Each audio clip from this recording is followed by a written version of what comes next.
జీవితంలో ఎప్పుడు తుఫాను వచ్చినా ఒక భరోసా మన మనసులో ఉంటుంది. ఆ భరోసా ఎవరంటే శ్రీ వెంకటేశ్వరుడు.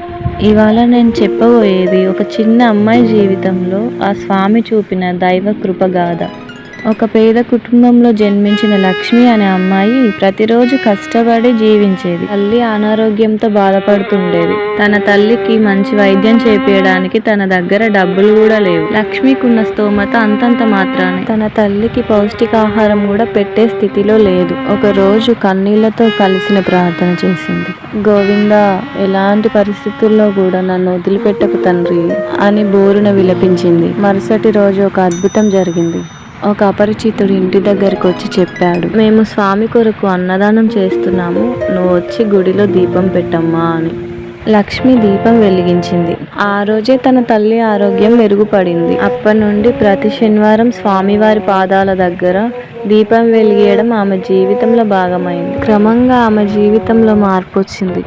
చిన్న వ్యాపారం మొదలుపెట్టి కుటుంబం అభివృద్ధి చెందింది. ప్రతి విజయానికి మూలం విశ్వాసం. వెంకటేశ్వరుడు ఎప్పుడూ పరీక్షిస్తాడు, కానీ వదిలిపెట్టాడు.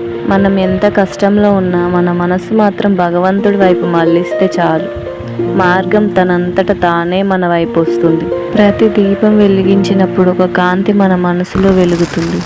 గోవిందా గోవిందా.